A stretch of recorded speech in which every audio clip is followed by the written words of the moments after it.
We are transmitting from in YouTube and in Facebook. Okay, so now we are there. Let me check. Hmm? What? Okay, we are now transmitting. So hello everybody. Uh, we are siglo XXI, Repensando Bolivia, 21st century rethinking Bolivia, and we have decided to do a transmission about Colombian situation.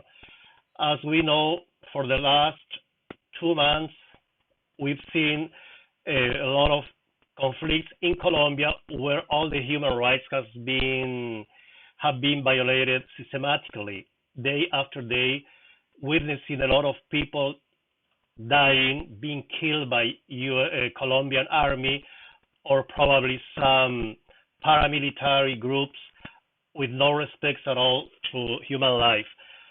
So this time we have decided to go online to show all this situation, to try to understand what's going on there, what is the geopolitical situation of Colombia, and what does it mean to the continent, to whole America, what is going on with Colombia. So Siglo XXI, Repensando Bolivia is a civil citizen platform that was formed like 1 year ago, approximately, trying to show the situation that Bolivia was living back then. At that moment, it was very strong. The coup d'etat, the regime that systematically violated also human rights, and we decided to get together to join forces to denounce that regime, that violent regime. So we got together and we decided to go with some conferences with some people that had a lot of to say from Bolivia, trying to break all this circle installed in the media, in the mass communications. So now we are trying to extrapolate our thinking, our platform to Colombia because I believe that this sister country needs our support. I'm gonna give the place to Alba to explain a little bit what this Alba means in Canada and what we are here all together trying to denounce. Thank Walter. you, Gustavo. I'm really happy to share this meeting with you guys. Thank you very much to our friend who's going to be presenting today, Ángel García. Uh, he knows very well the situation in Latin America. And Alba, we've been working here for almost a decade already. The Bolivarian Alliance for the People of Our America.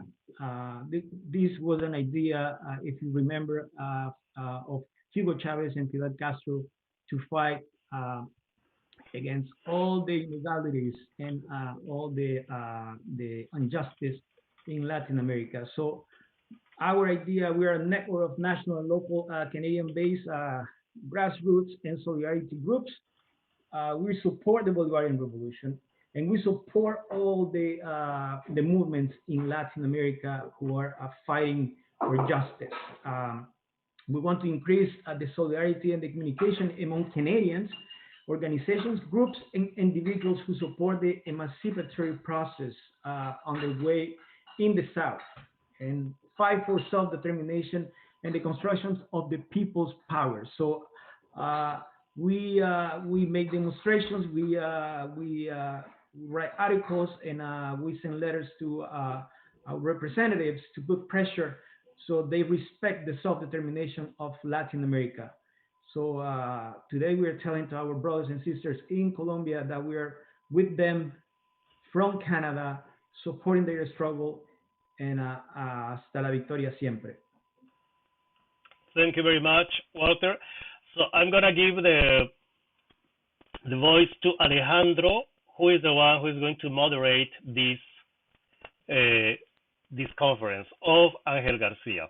Yes, Mari Carmen, do you want to say something? You are mute.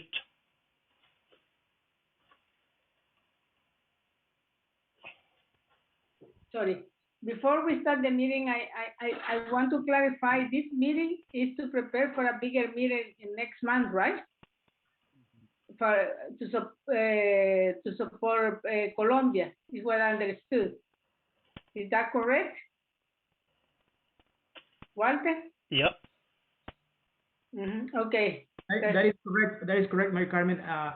We discussed in our meeting that we're gonna organize something bigger with unions and other organizations through Canada or nationwide. So this is you're right. This meeting is the prep to a bigger meeting to send a strong message to the Canadian government and solidarity to our brothers and sisters in Colombia. Thank you. So yeah, we can now be ready to listen the conference to Ángel García. Alejandro, so you can go now. Yes, here I am. Yeah, Ángel, how are you? I'm good. I'm good. Compañeras, compañeros, thank you for inviting me. Yes. Well, first, let's say that this, although we all speak Spanish, the reason why we're doing this in English is to convey this theme to our English-speaking friends. So it is going to be basically an explanation to an audience that, given the quality of journalism, they don't get all the sides, all the situation in Colombia. I would like to start this conference called Geopolitical Role of Colombia under Iván Duque's regime, using as a point of departure the recent meeting of NATO that just ended yesterday. At this meeting, the Secretary General, Jens Stoltenberg, also said that the NATO should start looking beyond the region, the countries that originally formed the NATO organization. Already, Colombia has been trying to have a bigger role at NATO. I would like to start, Ángel García, to ask you what is the relationship between Colombia and NATO, and what is at stake in this situation? To ask you, Okay, what is the relationship in between 2018, Colombia NATO, became and what is at an stake associate member of NATO, which is a special category. No, it's not the same category as Canada, the United States, or the countries from the European Union, but they are a member state. So that means two things. It was kind of a prize that NATO gave them for demobilizing the FARC guerrilla. You know, it was kind of the imperialists gave them that kind of prize. So it means two things. One, Colombia has the largest army in the continent. It has 500,000 soldiers. It has a bigger army than Brazil, and Brazil is 7 times as big as Colombia. So that means that those soldiers right now, many of them are doing service in Yemen, Syria, Crimea. They're all over the world. Wherever there's NATO operations, they are there. But more importantly, it means NATO has a foot in Latin America, yeah, which they've wanted for a long, long time. So because Colombia was constructed as an enormous military base, as a huge aircraft carrier, it's basically an occupied country by American forces. It's very convenient. It has the logistical capability of serving in NATO operations in Latin America.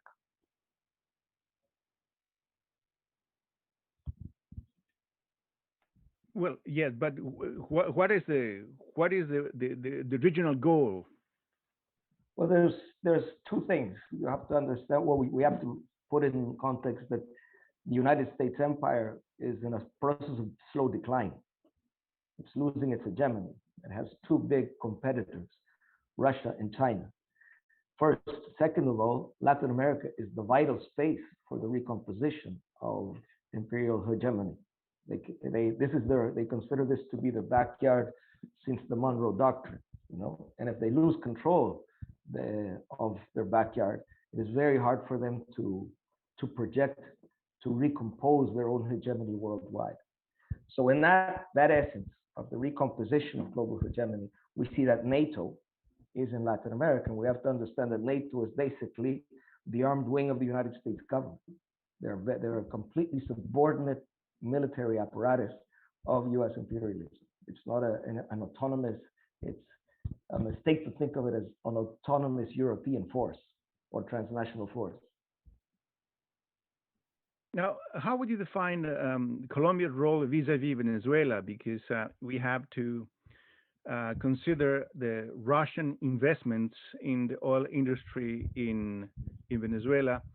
Also, the political support that has been given at the Recording in progress. the political support that has been given to Venezuela in international forums. So, what is first? What is the specific role that is expected from Colombia vis-a-vis Venezuela, which is a country with the largest oil reserves, and also what is Colombia's position towards the initiative by the Chinese government of a Belt and Road initiative to finance large infrastructure projects? Okay, so some of these things are included in the slides, even with maps, which later on it will make it clearer. But the slides which I'll be projecting in a little while. But basically, if we keep in mind that Hugo Chavez was elected in 1999, and that very same year, the United States Congress drafted Plan Colombia, $1 billion military aid package for Colombia. So there's no coincidence there. No? This is the idea that Colombia has to become the continental counterinsurgency base. You know, so because Colombia has almost 3,000 kilometers of border with Venezuela, which has always been a very porous border, very hard to control that border, it makes it easy for certain operations for destabilization. And Colombia being the number one piece, the number one player, local player for U.S. imperialism in the region, has been involved since a long, at least 20 years, in different missions to destabilize Venezuela. In fact, this year, when the insurrection began in Colombia, from March on, there was a military operation along the border of Apure and Arauca. It was kind of a Syrian style, creating a theater of operations on the border, conflict, humanitarian crisis, internally displaced. One of the interesting things about the insurrection is that, you know, you can't put out two fires at once. So it was either take care of the problem, the internal problem of Colombia, or keep on messing with Venezuela. So the Venezuelans are breathing a little easy now that the Colombian people are in insurrection. I understand that you have a series of images. Perhaps you could present what is your point of view about the geopolitical role of Colombia under Iván Duque, and then we will continue with more questions.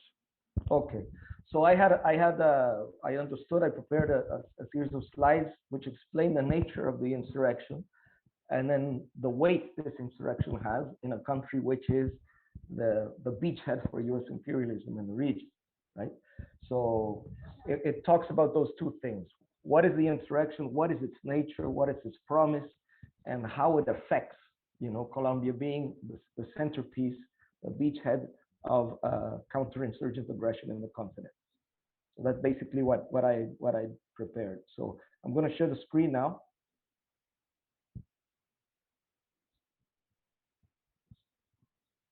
Can you see it?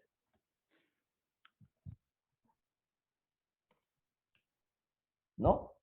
Yep. Okay. Yes, we can see it. Yes, we can. Okay. Go ahead. So let me see if I can change from one slide to another. I can't. Forgive me, I'm going to have to do this again.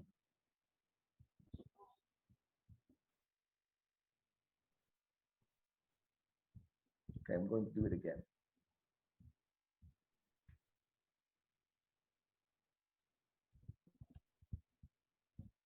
Okay, here we go.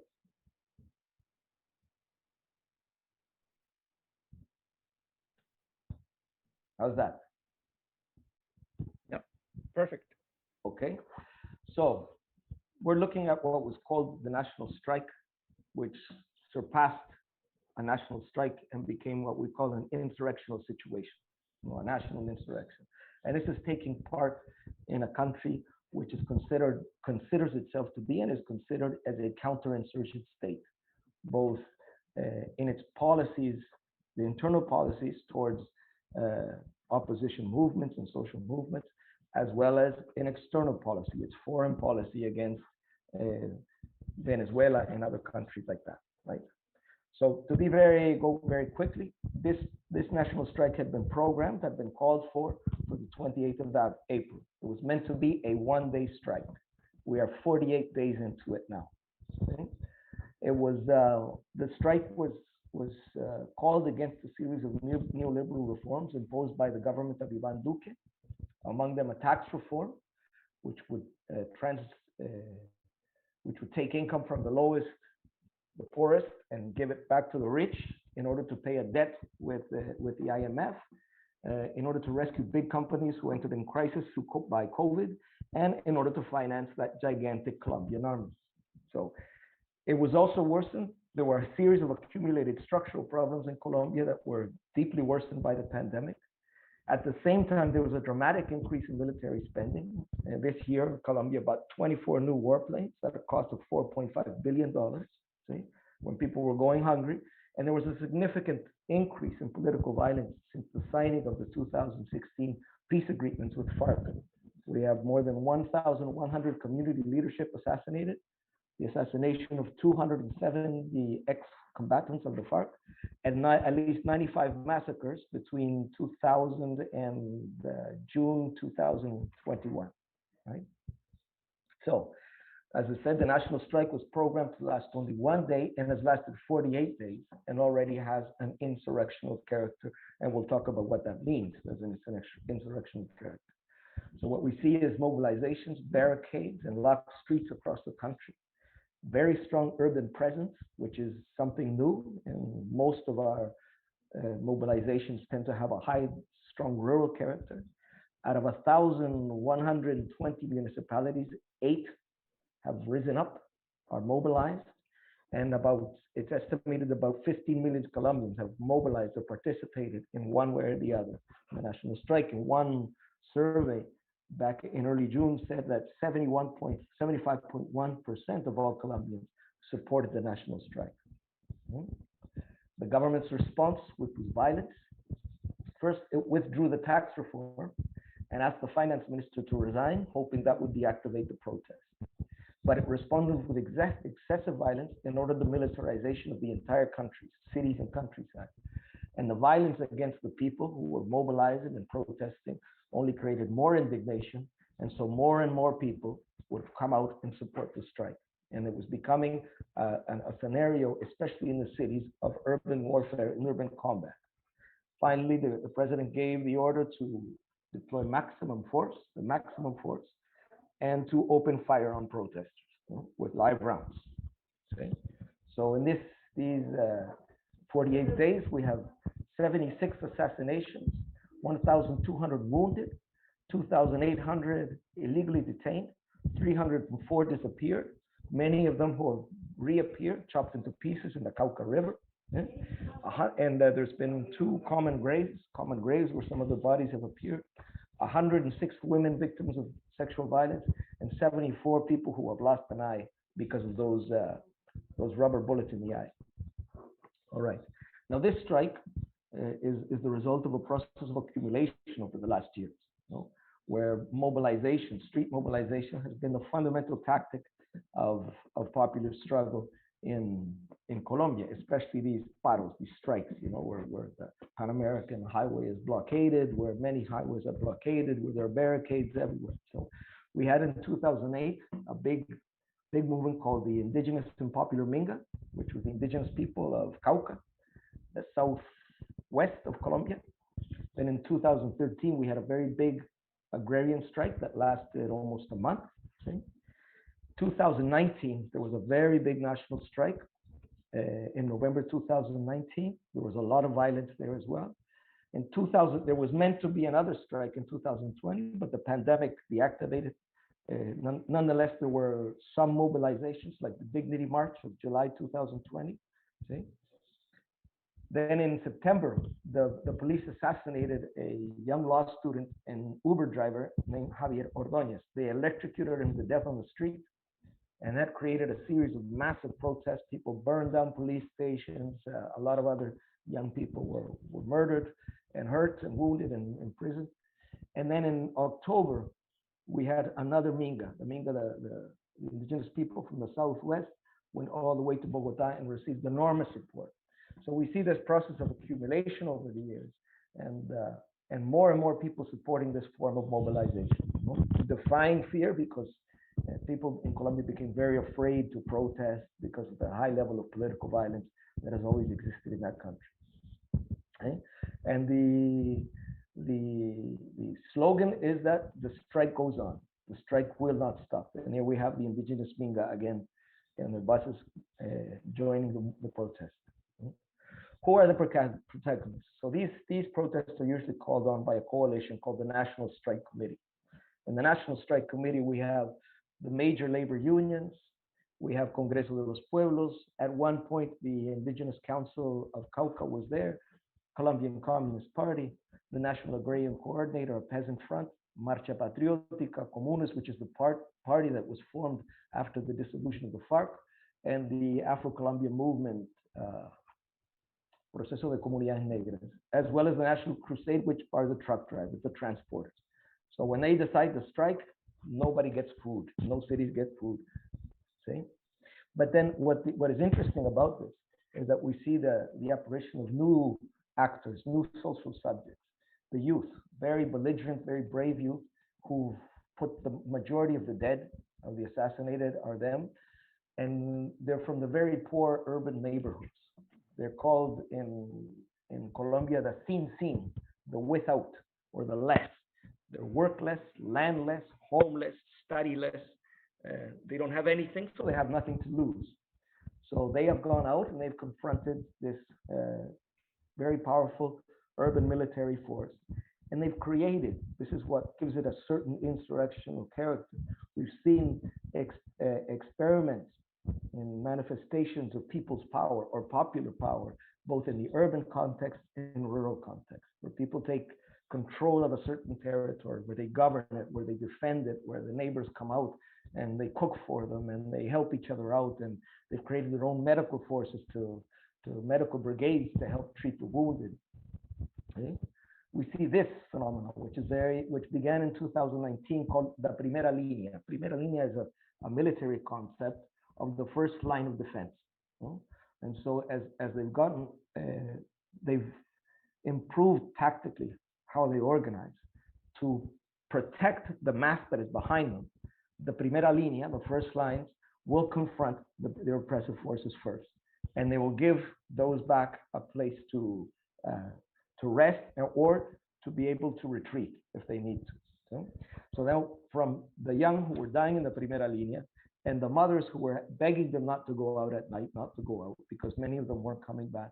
In the end, the mothers decided to organize their own mothers of the Primera Línea. So if their children won't stay home, then they have to go out there and protect their children. Then we have the phenomenon of the priests of Primera Línea, grandmothers of Primera Línea, children of Primera Línea. So we're seeing this new social subject emerge, poor, urban, people who feel they have nothing to lose anymore, and that they can't be indifferent to what's happening in the country. Okay? The Minga Indígena, again, they've gained a lot of visibility. They've been a very important force in this. When they were massacring the young people, the young men and women in Siloé and Puerto Resistencia in Cali, the indigenous people got on their bus and they went and they accompanied them. You know? And they were fired upon as well. One of them died, seven wounded severely, but the indigenous people have gained a great deal of respect for the solidarity that they've shown them. Okay. There's been a great deal of art and creativity in the strike. There's been graffitis, there's been monuments, there's been Lucas Villa. This is a young man who was shot 8 times, murdered, and he became a very strong symbolic figure. And so there are murals of his face, there are cartoons of him, and all sorts of art and music that accompany the barricades. In the daytime, musical bands go to cheer them up. Then we have these great, magnificent paintings and graffitis on the streets. This is demanding where the disappeared have gone. We have a lot of community solidarity. These are the ollas comunitarias, or the community kitchens in the neighborhoods. And many of these young men who are in the front line of combat have said, I eat better here than I eat at home. At home, I was eating once a day. At least here, I eat 3 meals a day. So you see mothers and grandmothers coming out and cooking for them and helping them. Who are in the front line of combat have said, a new symbolic movement is where the Misak nation, indigenous nation, started to take down all the statues of Spanish conquerors, from Cristobal Colón to Gonzalo de Quesada to Belalcázar. And then they put other things in their place. For example, monuments of a young assassinated student like Dylan Cruz. So this is they're saying the re-signifying the history of Colombia. They say these are the responsible for the genocide against their peoples, and they refuse to allow their statues to be standing up in the country. There's been the renaming of spaces, re-signifying places. This was a conqueror, and they put up the statue of Dylan Cruz, who was assassinated in 2019. And now the street is called Avenida Misak, in honor of the Misak nation. Puerto Rellena in Cali is now called Puerto Resistencia, port of resistance.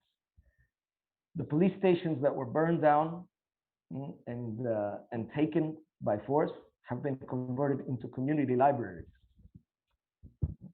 Loma, the Hill of the Cross, an arts and crafts hill, that's a kind of a tourist spot, was rebaptized Loma de la Resistencia, the Hill of Resistance.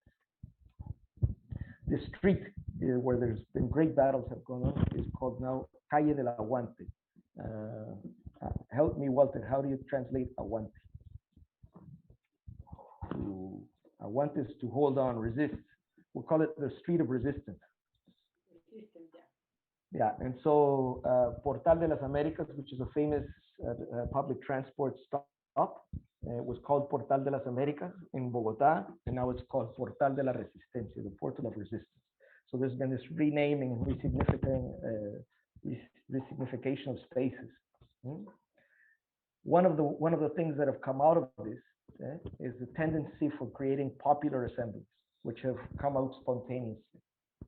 The popular assemblies were these people, these urban people, poor people, working class people, decide to have these assemblies to discuss their problems, to discuss a strategy, to discuss a plan. So they began to happen spontaneously, and finally in Bogotá, in the 6th, 7th, 8th of June, there was a National Popular Assembly, where a lot of the Primera Líneas were there, the Afro-Colombian communities, the indigenous communities, the peasants who were also in the uprising. See? What are the next steps? See? Am I going too fast? A little bit too fast. I'm trying to follow carefully. Okay, I can slow down. Yes, so what please. are the next steps? What are the next steps? One of them is to not negotiate with the government until it demilitarizes and until the whereabouts of disappeared and detainees are known. So they said, under these conditions of militarization, there are no conditions to negotiate. And two, in the event of a negotiation with the government, this will happen in the middle of the strike, because the government is insisting that the strike be lifted in order to negotiate. And the people aren't stupid, and so they say, no way. This is our way of maintaining pressure. So if we sit down to negotiate, and we will only do this if you demilitarize and tell us where the disappeared are, then we will do it in the middle of the national strike. And the third point is to hold popular assemblies. Because the city of Cali in the southwest of Colombia has been the epicenter of the resistance, the idea is to have the one big national popular assembly in Cali with them, because they deserve it, because they've put more lives, they've sacrificed more lives for the national insurrection than anywhere else. Okay. Now we get into this, what we were talking about before. What does it mean that Colombia is having an insurrectional movement? Is that we see the unlike anything that has ever happened in the last 70 years. Nothing like this has happened in Colombia in 70 years. Nothing. Nothing of this breadth, this magnitude, where people simply are not being intimidated by the terror tactics of the government. Nothing like this has happened. So why is this important in Colombia? Why does it have a specific weight? So let's remember this. Colombia, as we were saying before, is the Israel of Latin America. Angel, just quickly, a little request. Do you think you can check your microphone? There's a degree of friction that creates a sound that is. If the microphone can be without being touched by anything but your voice. Okay. I think it was rubbing against my shirt. Exactly. Okay. Is this better? No, it's still there, but you have identified the problem. You did identify the problem. I think so. If that was the problem, but now it's not rubbing against my shirt, so if it's still better, it's better. Okay, good. Thank you. Okay. So as we were saying, Colombia, we have to understand Colombia as the Israel of America. And all these points here are U.S. military bases and positions within Colombia. So we see a very high concentration of U.S. military presence in Colombia, naturally right beside Venezuela.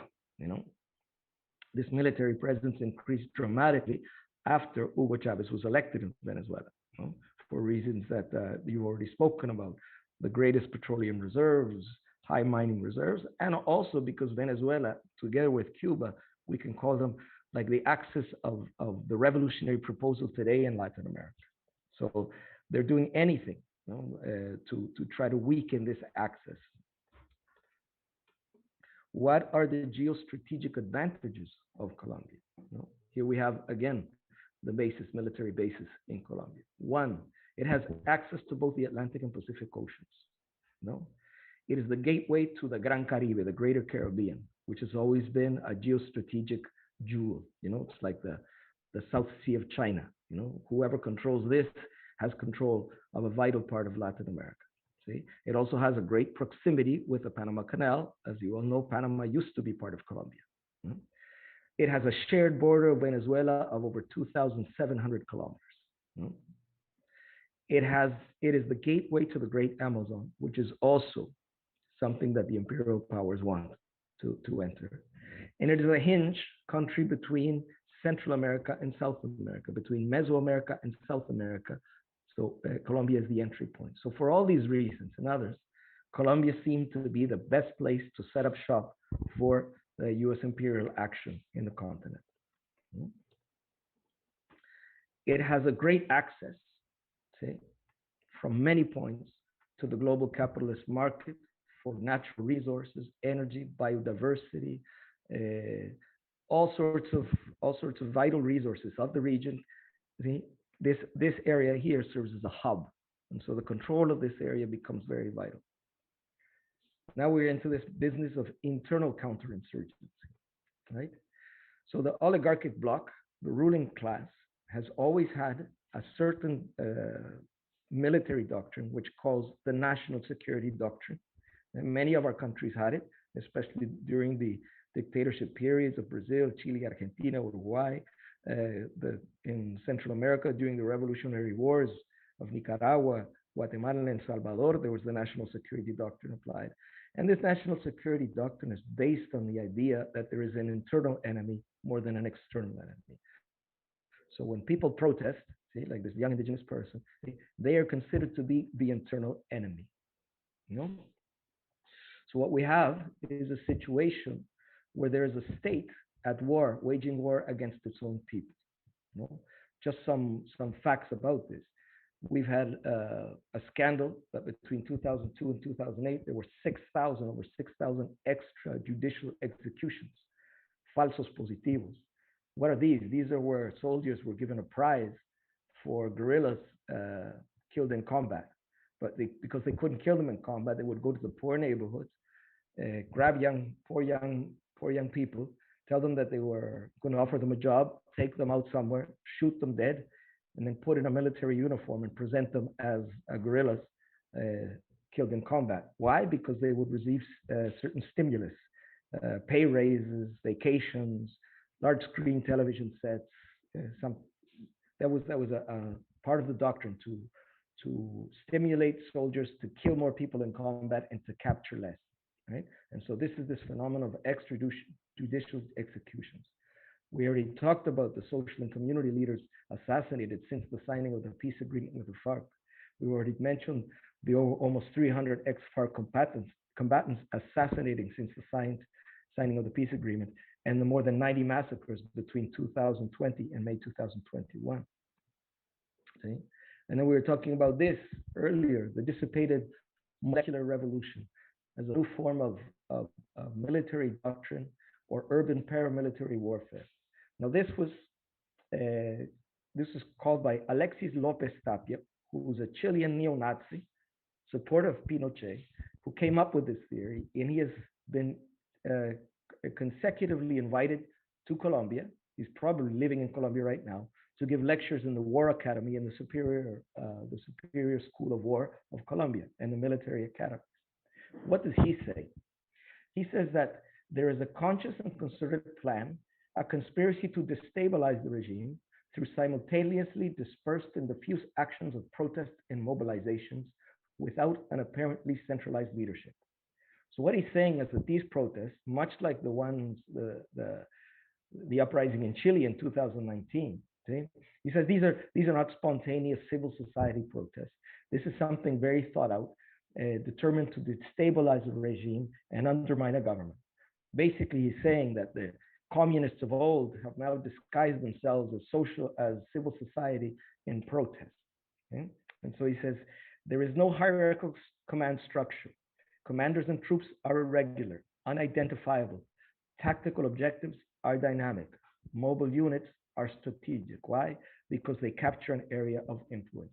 This is the conference he gave this year in April, 2021, in the Military University of Nueva Granada in Colombia. Right? So what he's saying here basically is that all these people are actually terrorists disguised as protesters, and that the only way to deal with this is through a concerted urban military strategy. See? They must be treated as terrorist subversives, because behind this there's a great strategy. You know?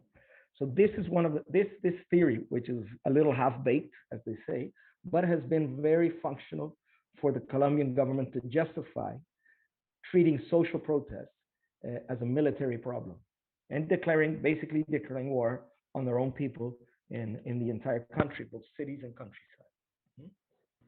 Now, war, we must understand that war for the class in power, for the dominant class in Colombia, has always served to reach three strategic objectives. Now, here we have, for example, where mining and petroleum reserves are based. And this area where we have mining and petroleum and hydrocarbons is basically where violence has been concentrated over the last 40 years.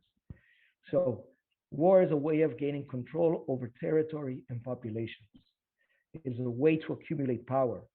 It is a way to concentrate and accumulate wealth. So this is why, with or without guerrilla, or with or without armed insurgency, the dominant class applies war constantly against its own people, because it's the only way it's learned to maintain control and hegemony. Now, the insurrection of these 48 days of insurrection is breaking that logic, because it's ceasing to work. Because no matter how much violence they apply against the people are just rising up more and more. Okay, and finally, and we'll close with this, there's the element of continental counterinsurgency. So there's an internal counterinsurgency, and then there's a counterinsurgency, an external counterinsurgency, and both are intimately related. You know? For example, as we were saying before, it is no surprise that Plan Colombia, which was drafted in 1999 and approved in the year 2000, this massive counterinsurgency project to re-engineer Colombia's military in order to protect U.S. interests in Venezuela. Military intervention in Colombia is necessary, said Paul Coverdale, a Republican senator of the United States, who was one of the people who wrote and drafted Plan Colombia. So he knew that Venezuela was going to become a problem, and the best way to do it was to militarize, militarily intervene in Colombia. And since Plan Colombia, from 2001 to 2012, the Colombian military force grew from 300,000 to almost 500,000 men and women. So we have a 500,000 strong army. So this army evidently 500,000, a military force of 500,000, doesn't just exist to combat the guerrilla force, which back then was both FARC and ELN. You know, as we were saying before, in 2018, Colombia entered NATO, okay, which means that NATO has a foothold here in this geostrategic country. And this was, as we said, this was given to Colombia as a prize for having demobilized and disarmed FARC. Okay. We saw that the chiefs of Craig Fowler, commander of the Southern Command, visited Colombia in 2019 3 times and always went to the Venezuelan and Colombian border. We saw in January 2020 joint military exercises between USA and Colombia, at least 3 in that year. We saw there was a frustrated mercenary incursion into Venezuela in May 2020, all taking place from a Colombian base in Guajira, where they trained the mercenaries. The Venezuelan military were able to catch them and capture them. And we saw that in June 2020, the arrival of 800 US elite forces in Colombia, called the FASB. They came directly from Afghanistan. They're elite troops in Afghanistan. And they're operating right now on the border region between Colombia and Venezuela, right? And as I said before, between March and April, we saw a series of military activity here, where we had the presence of US mercenaries, Colombian soldiers, Venezuelan mercenaries, Colombian paramilitaries, where they were creating a series of combat situations, creating a theater of operations here. They're creating a hybrid war scene and a humanitarian crisis.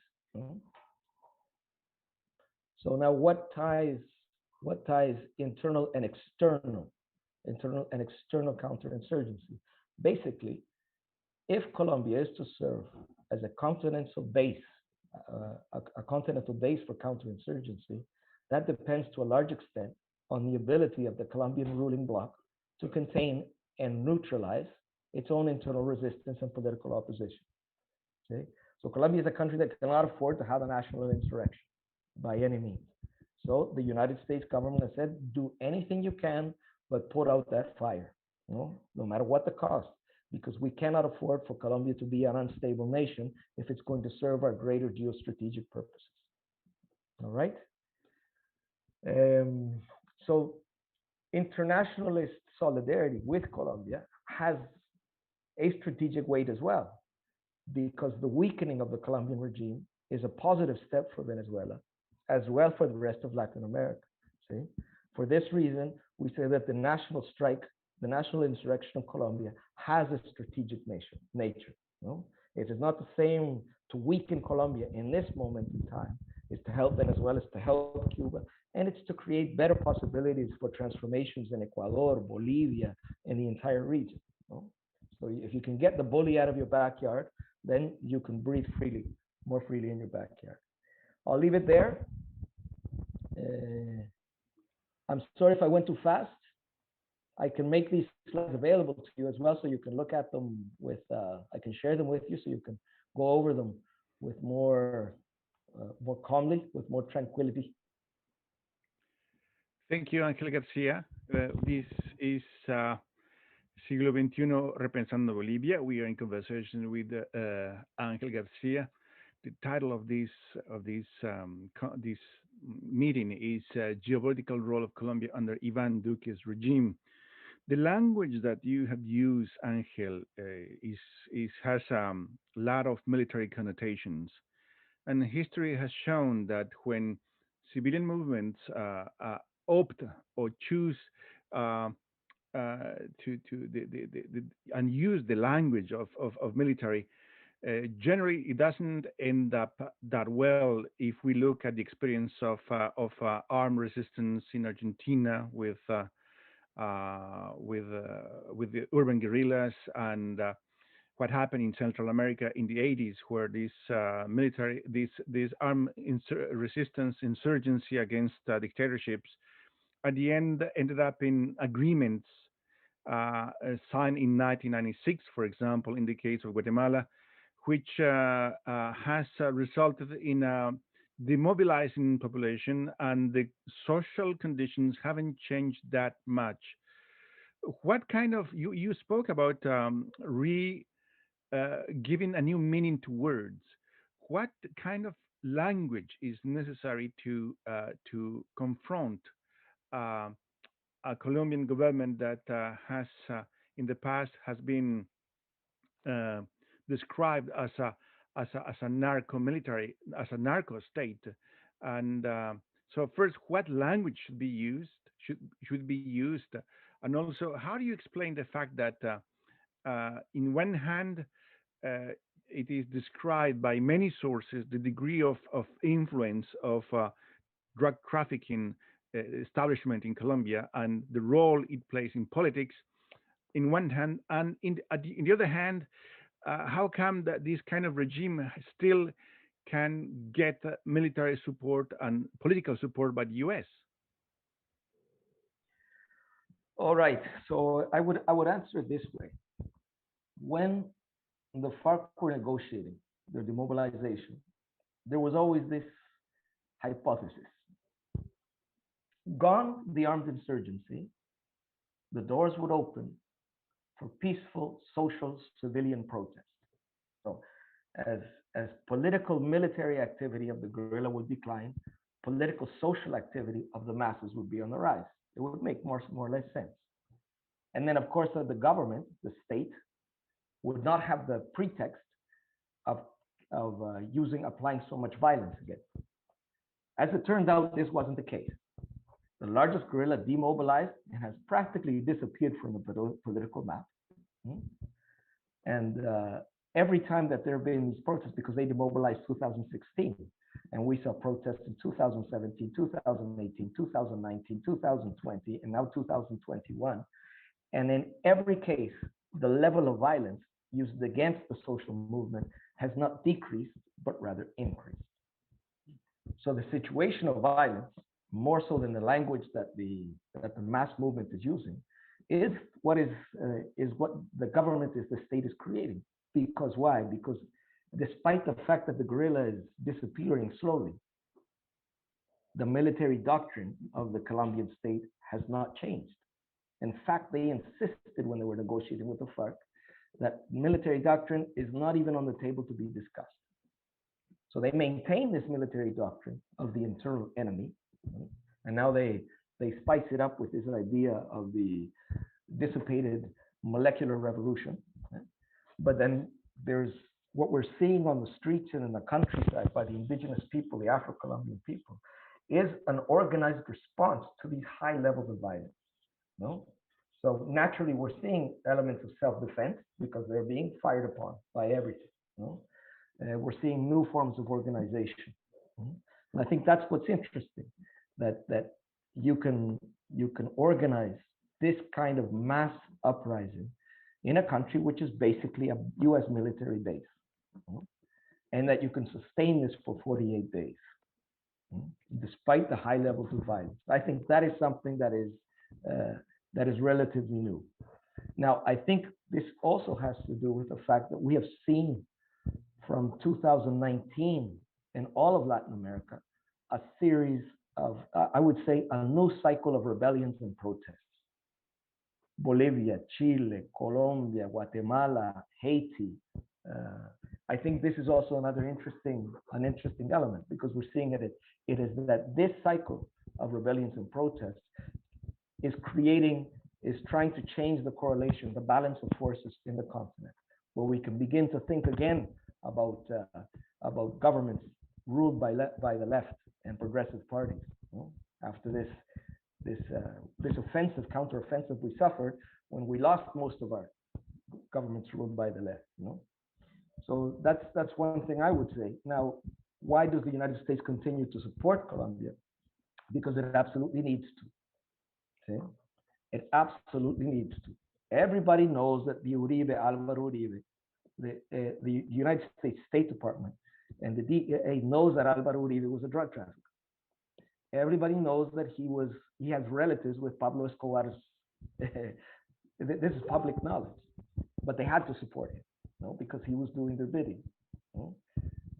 In a situation, a geopolitical situation like what exists now, for the United States to abandon Colombia is basically to leave Venezuela alone. And for the United States, leaving Venezuela alone is not an option.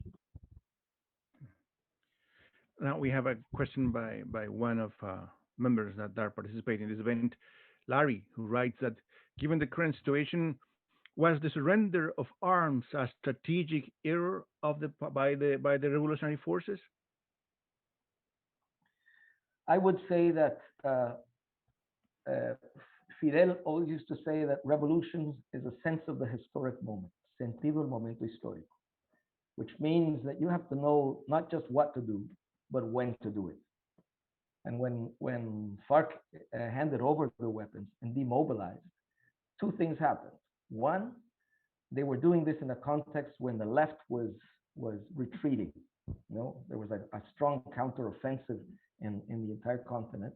I mean, it's noteworthy to say that FARC demobilized the same year that Fidel died, the same year that Trump came into power, and the same year that they had a parliamentary coup against Dilma Rousseff in Brazil. Four very bad things happened in 1 year. So what happened to the balance of forces in the continent in 2016? Well, it went significantly towards the side of the conservatives, of the reactionaries, and of the imperialists. And for me, for FARC to have released and handed over 50 years of resistance in that precise moment, not when the left was winning, but when the left was losing, didn't contribute positively. We also see this within Colombia. Instead of the violence declining, the violence rose because they abandoned their strategic territories, and those strategic territories were taken over by paramilitaries, and they were taken over by the army. And so the communities, the peasant communities who always lived there, we said, so who's going to help us now? And so what we saw was massacres, assassinations, violence. So what we could call the strategic equilibrium that existed in Colombia over 50 years, where there was this counterinsurgent block of power, but there was also a popular insurgent counterpower that would balance each other out. Nobody could defeat the other. So what happens when the bigger of the two guerrillas disarms? And they disarmed because the government just gave them a letter of promise. They handed over their weapons, but the government did nothing. So that was that you sort of sold everything for nothing. And what happened was that things got significantly worse in Colombia, more violence, not less. Until now we see that the situation had become so unbearable that people are, young men, young women in Colombia are saying, well, if they're going to kill me, at least they'll kill me fighting, struggling on the street, with my community, so that's a situation where I believe that the FARC did not have a sense of the historic moment, did not know when and how to go about their transition from a political military organization to a legal political party. Thank you. I think Jorge Sorger has raised his hand. Jorge, do you want to ask something? Open your microphone first. Yes, I do. Thank you. First, Ángel, muchas gracias por tu presentación, excelente. I'll ask the two questions, though, in English. I have thousands of questions, but I'll just keep two. One is, what would happen if Petro were to win the elections next time round?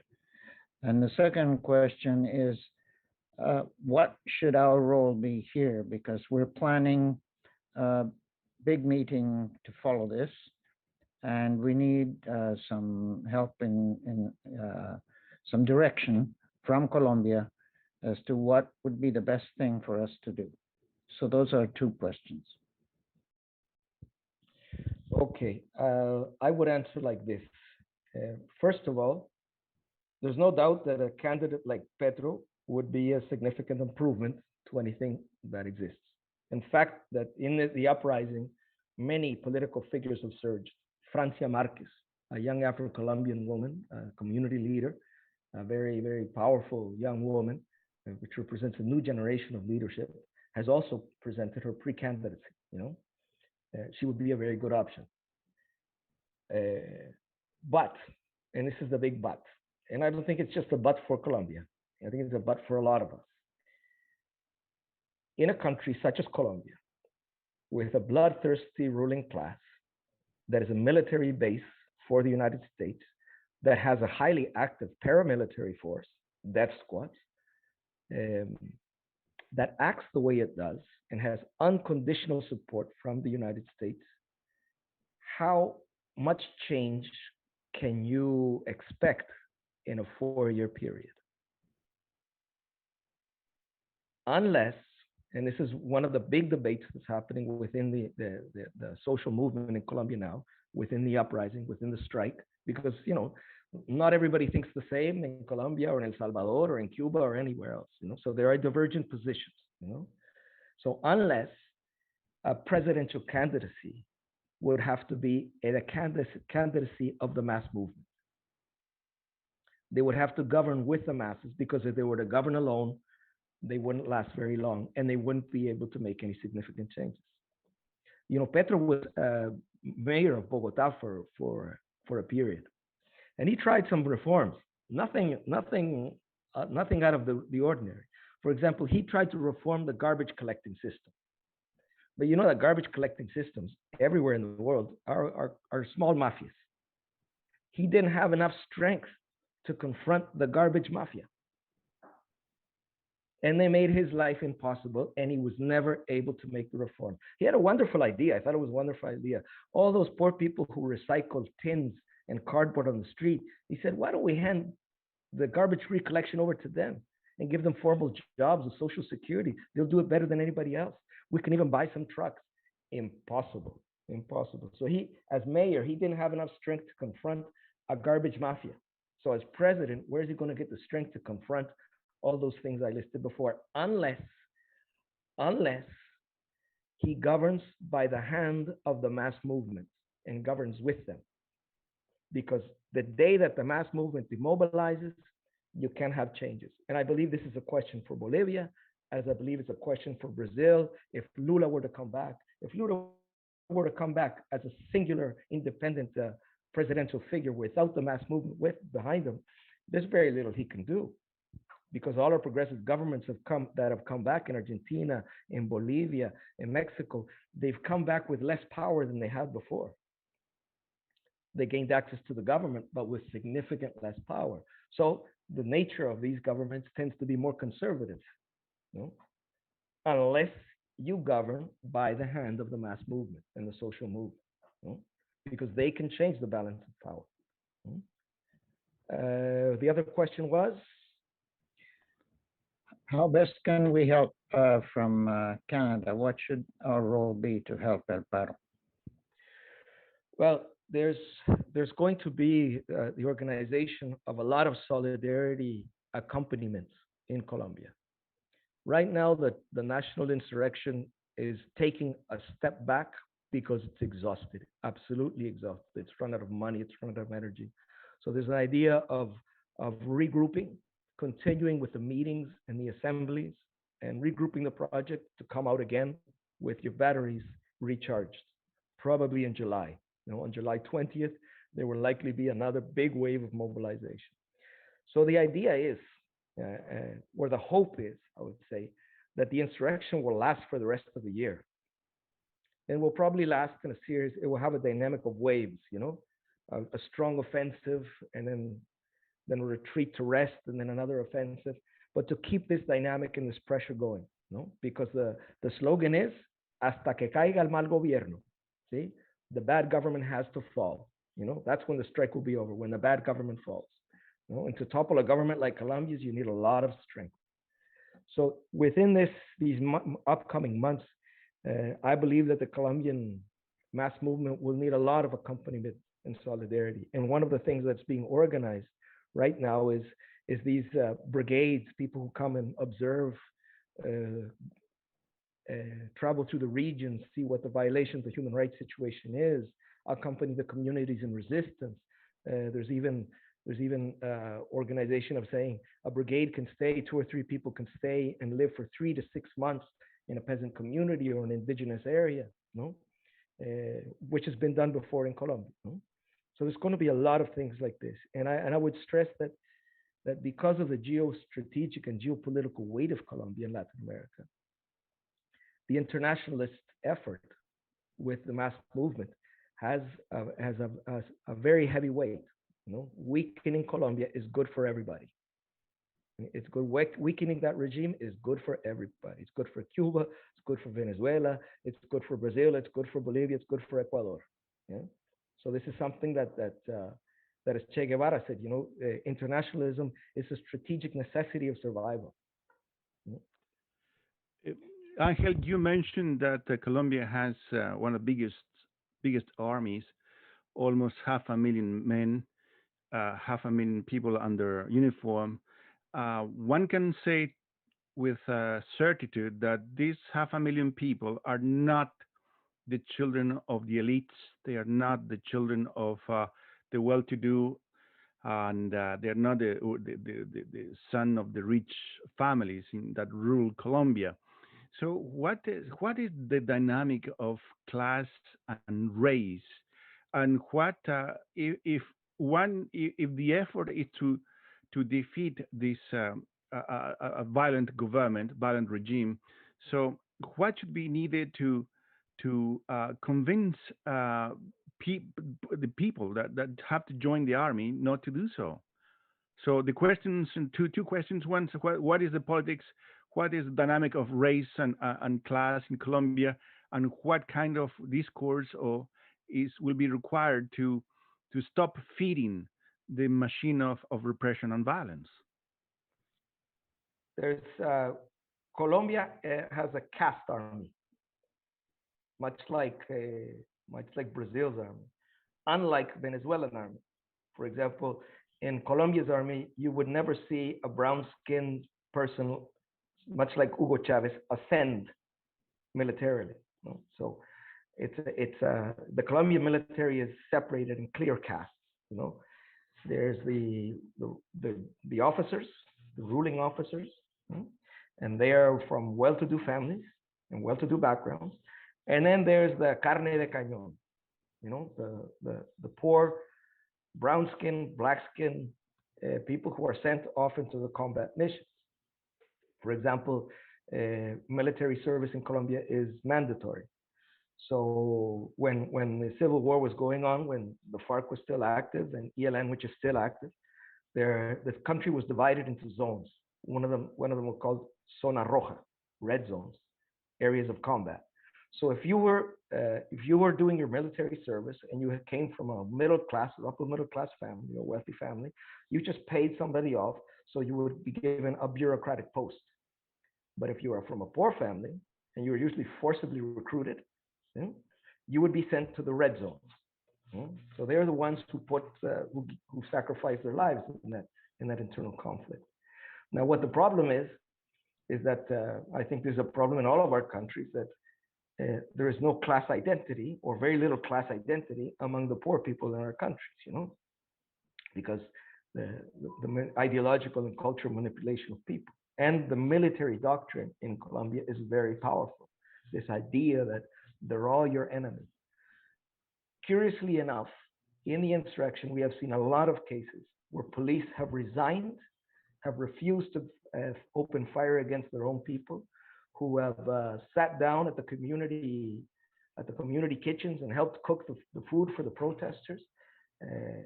The media tries to make this invisible, but there have been a lot of cases where both soldiers and military police, the national police, have refused to repress the people. This is something relatively new. No? This is something relatively new. I think, thank you. Luis Lang has a question, and then I'm going to read a question by Larry Walslin. Luis, please go ahead. Open your microphone.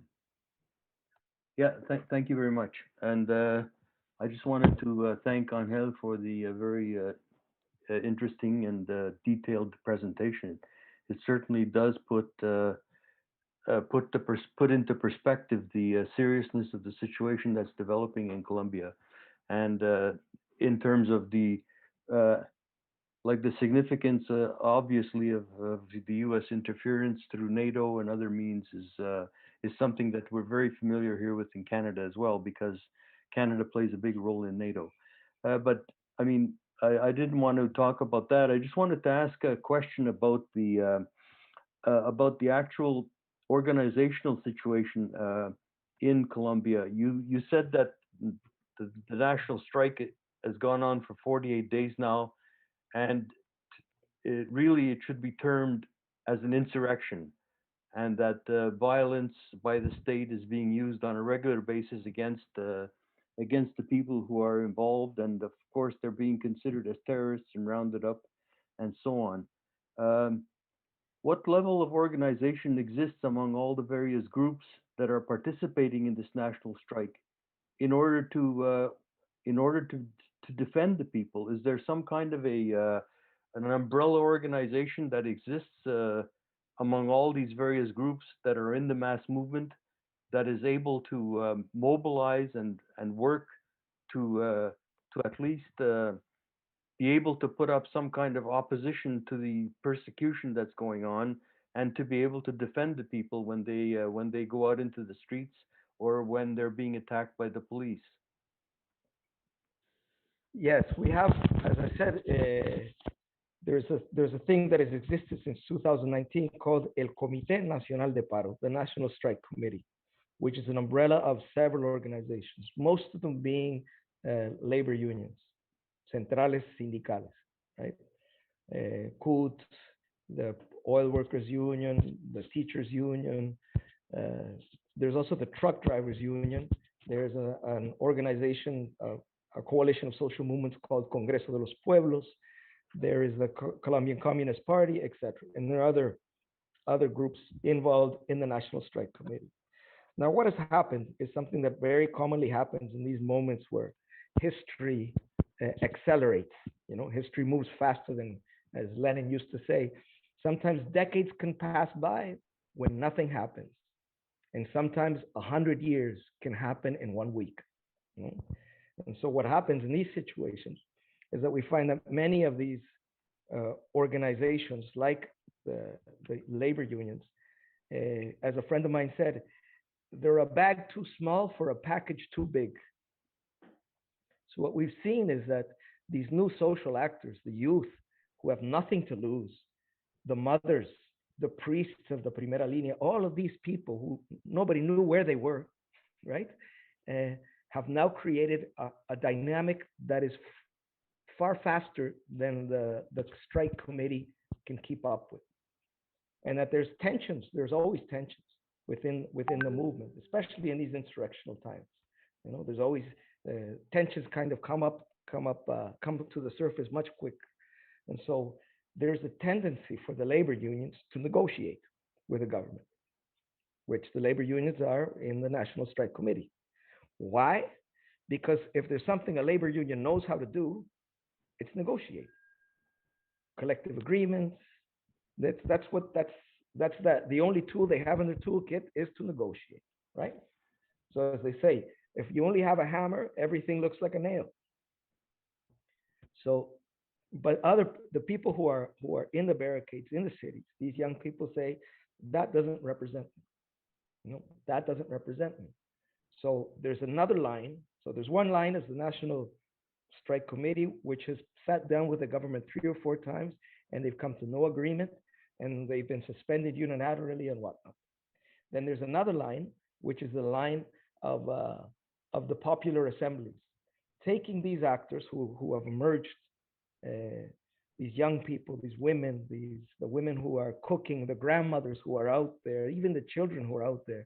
Many artists have come out, musicians, painters, graffiti artists, dancers, all sorts of things are coming out of the woodwork to form part of this.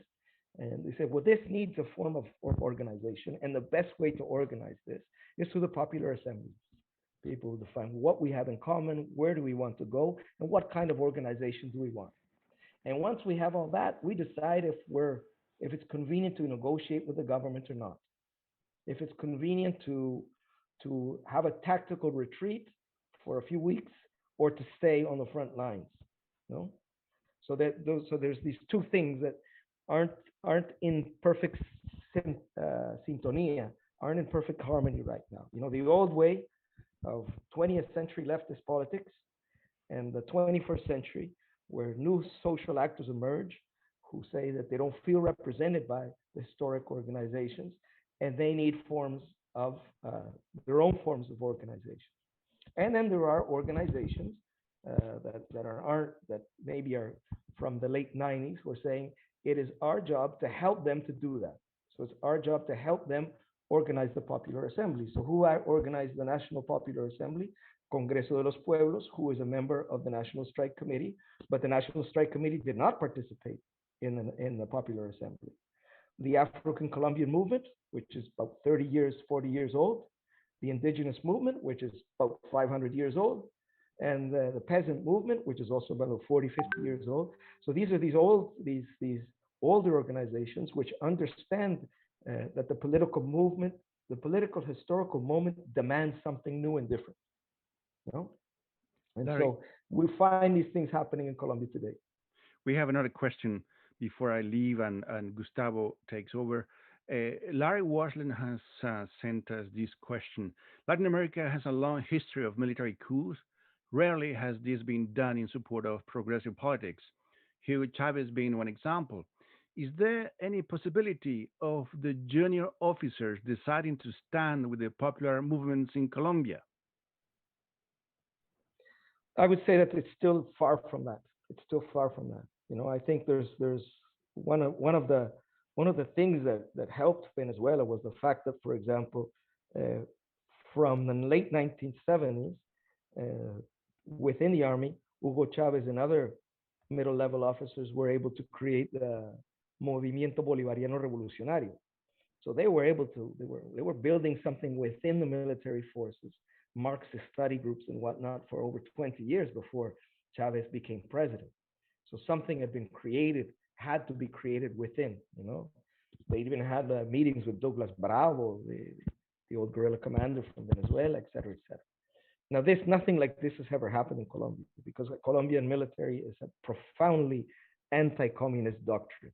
And Colombian society is a profoundly anti-communist society. It's interesting how the insurrection changes people's subjectivities, where the anti-communist rhetoric is not present in the streets and in the countryside as it was in other moments, because they say the problem was not the communists, the problem was not the guerrilla, the problem was you. The problem was the government. The problem was that this government has been taken over by drug trafficking cartels. The problem is that this government is in bed with the United States.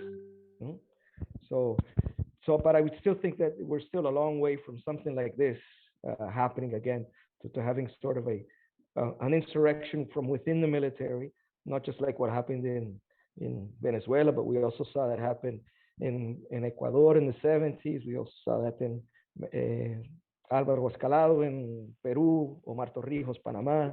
We saw that those sort of nationalist military figures. But Colombia has a very different tradition. Thank you very much. Now it's Gustavo takes over. Gustavo, please. Okay, now I want my microphone to work. So yes, thank you, Alejandro. Thank you very much for your participation, and we really appreciate that. Well, I'm gonna take over. We'll continue with this. So we are going to leave some space to some other questions if you have some. I would like to have a question to Angel. Well, we've seen that for the last 40 years that United States of America, so they sold the idea that democracy was enough and it was a way to reach some kind of development, so some kind of justice or some kind of ideal society where everybody had the possibility to choose a president or to choose a government. what we have seen in the last 40 years, it was that none of that happened, really happened. So we've seen poverty raise the most appalling ways. So we've seen just that injustice, lack of freedom, and marginalization, discrimination, they became part of our societies, of our countries. And I'm not just talking about Bolivia or Chile or a specific country, but we've seen that many people, millions of people, they just were left behind of all these kind of promises that USA offered as a continent, as societies, as a backyard, finally. So now we see that democracies, liberal democracies, are really exhausted at this point, and we cannot see anymore that is the answer that they try to impose in America. So, what do you think about these kind of democracies, of these liberal democracies, are going to play? What's the role they are going to play in the future, in the closest future? That because we see continuously, we see all the violence that these kind of democratic governments rule against people, against youth, against women, against children. So, what do you think about these kind of democracies that we're going through? I would say that you know that the Organization of American States back in 1989, when many countries were coming out of the dictatorship period, Chile, Argentina, Brazil, etc., called this process democratization, right? And I think the difference between democracy and democratization is kind of like the difference between peace and pacification. You know, peace is something that has to be constructed by people through structural transformations and structural changes and social justice. Pacification is what the Europeans did to Indians the native people when they came to the Americas. They pacified them. So I would say that that's kind of the difference between democracy and democratization. Now, what happened was that the United States, at the end of the 80s, figured that enough had been done through the use of brute force and military dictatorships in Latin America that they could have a transition to a sort of restricted democracy, where one party would be in government, then another party, then another party. You just shift government. But they had built these neoliberal straitjackets that were so powerful that it would be impossible for any government to sort of step outside of the box, you know. And then came Venezuela, and many countries started to step outside of the box. So the imperialists said, I think we gave them a little too much freedom. And I think the neoliberal straitjacket didn't quite work. And it didn't quite work because, as you said, Gustavo, everything got significantly worse. And so the consensus that neoliberalism and globalization was wonderful.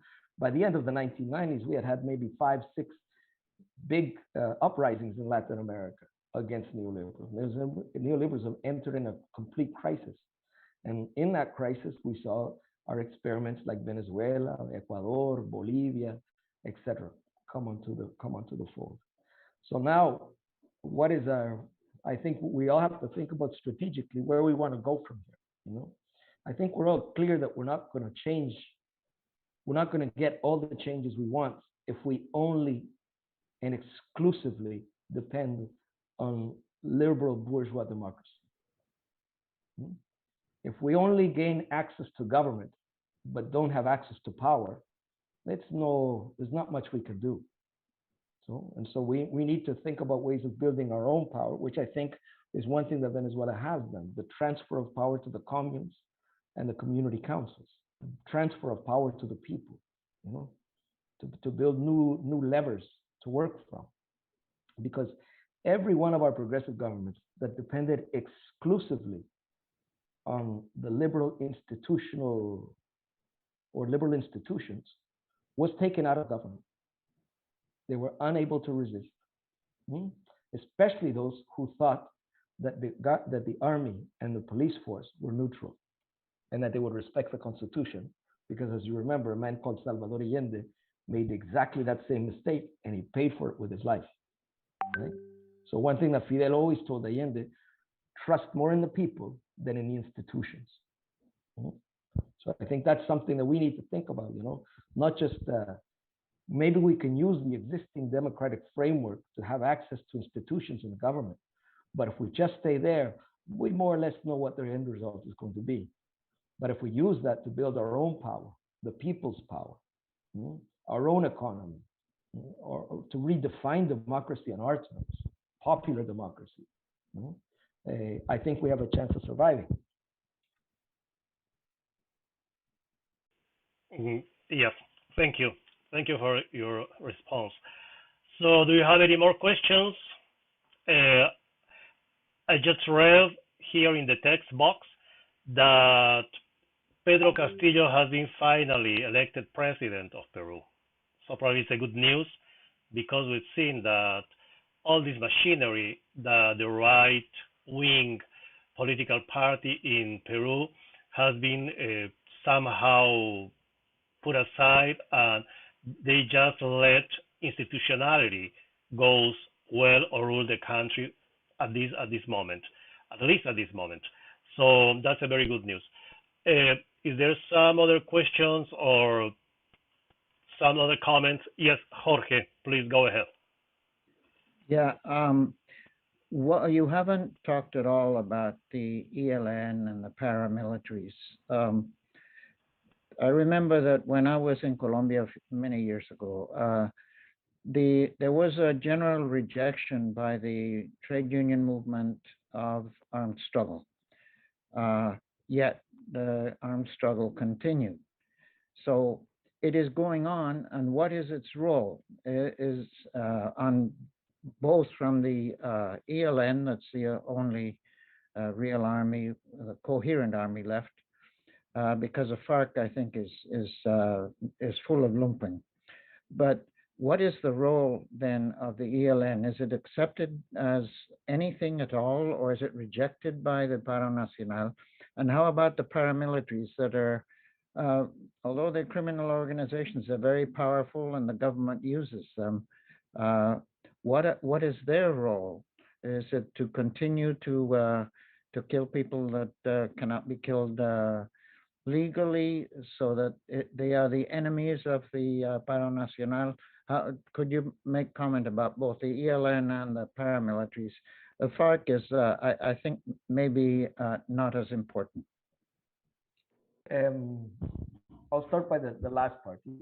The paramilitaries have been actively involved in the violence against the strikers, actively. There's been many videos of civilians opening fire on people while standing beside the national police, being protected by the national police. Yeah. Why? Because paramilitaries were never disbanded. There was a false negotiation with the paramilitaries in San Jose del Ralito in 2002 between the Uribe government and the paramilitaries, which is kind of like negotiating with yourself. So they just changed form, but they continue to exist. And it is very well known that there are, for example, paramilitary groups called like the Águilas Negras, the Black Eagles, and everybody knows that they are an apparatus created by Colombian military intelligence. So many of the social leaders who've been assassinated, 1,000 and so, who've been assassinated since the signing of the peace accords, have been done by Águilas Negras. And others who work with, others have been directly assassinated by the Colombian military. But so we have to understand that in any situation of social and political struggle, the paramilitaries will always be present. So one has to be ready for that. And I believe that the people who are in insurrection today in Colombia are very clear about that. They never lied to themselves. They knew that this was going to be, that they were going to have a high level of violence in response to them. And nevertheless, they showed a great deal of courage and bravery to maintain themselves. And to finish that point off, paramilitarism is a tool which the ruling class became very used to since the 1960s, and it would take a long time for them to not be used to it. Yeah, they get a lot done with paramilitaries, which they would not get done without them. As far as the National Liberation Army, as you may know, may not know, they were also in a process of peace talks with the government. But they had a proposal very different to the FARC. They said, we can't negotiate with the government because we can't speak on behalf of everybody. You know? People need to speak for themselves. So what we're proposing is something like a national assembly or a series of assemblies or meetings where the African Colombian people speak for themselves, the peasants speak for themselves, the indigenous people speak for themselves. And out of all those conversations and dialogues, see, there should come out a plan. You know, what would need to happen in this country for the armed conflict to end? What basic changes would need to take place? And in the FARC agreement, even before they began negotiations, just the agenda, when they signed the agenda, the FARC, the last point number 5 on the agenda was dejación de armas. We will leave the weapons. And so the ELN said, well, how can you already say that? Because you don't know what's going to happen in the end. What if the government doesn't leave their weapons, abandon their weapons? No? So inevitably, the ELN said, there's no way we're putting that into an agenda. What we're going to say is we'll remove violence from politics. We'll try to build a country where we can all do politics without political violence. Now, the government didn't like this at first and always insisted and to pressure the ELN to jump on the train of the Havana negotiations with the FARC. They insisted many, many times. But when they saw that the ELN was stubborn and wouldn't do it and wouldn't give up those two ideas, no? We will not negotiate on behalf of the people. The people have to speak on behalf for themselves, no? And 2, we will not include that we will give up weapons if we don't know what's going to happen on the other side. No? Because it's not just the army's weapons, they said. You have Mossad agents in Colombia. You have US military in Colombia. You have British military intelligence in Colombia, and you have paramilitaries in Colombia. I mean, you have more armed groups in Colombia than anybody else. And they said, ELN is the least of your problems. We're the least of it. Why don't you start disarming all those other people first, and you'll see things get a lot better really fast. So the negotiations stagnated. The new government, Iván Duque, abandoned it. And they had signed what they call these protocols, you know. So every time you negotiate and you travel somewhere, like they traveled to Ecuador and Venezuela and Brazil, you were on the special plane accompanied by diplomats, so nobody would fire a missile at it and and so they're guaranteed the transportation was safely guaranteed, you know? And then it was said in the protocols that in the event that our negotiations were to break off, the international protocols stipulate that you have to guarantee safe travel back to where you want to go. So the delegation, the ELN delegation was in Havana. The government broke off the negotiation, and the compañeros are stuck there because Colombia will not respect the protocols that it signed and which 5 other countries signed. So they're stuck there, which is 1 commander and then other regional leaders. And in Colombia, many of the communities that were in the base, like the grassroots communities of FARC-dominated territory, felt very abandoned by them. They felt that these people negotiated, they never took us into consideration, and they left us at the mercy of paramilitaries and soldiers and fumigation by glyphosate and whatnot. And so they basically went to the ELN and said, well, what do you have for us? Are you going to come here and protect us? No. So ELN has had a remarkable growth in many regions like Chocó on the Pacific coast, some of the Amazon region. The Amazon region, as you know, was always historically a FARC territory. Catatumbo, strong in Catatumbo, strong in Arauca, strong in Guaviare. So they have expanded their presence significantly, and the combatability has always been very good. If they've resisted for over 55 years, well, we can say that they know what they're doing. Yeah? Now, with respect to the national strike, I would think we haven't seen their presence. We haven't seen propaganda from them. They have not acted publicly.